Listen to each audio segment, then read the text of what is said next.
Евгения Феоктистова. Необычный лес.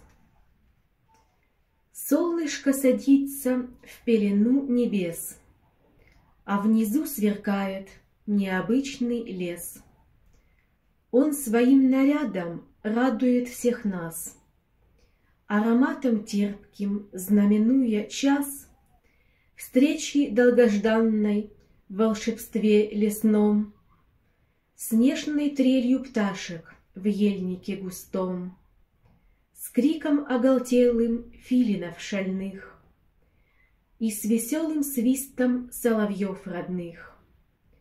Мне они напомнят милый отчий дом и сирень густую под родным окном, нежный вкус малины на закате дня, веточку рябины, что хранила я.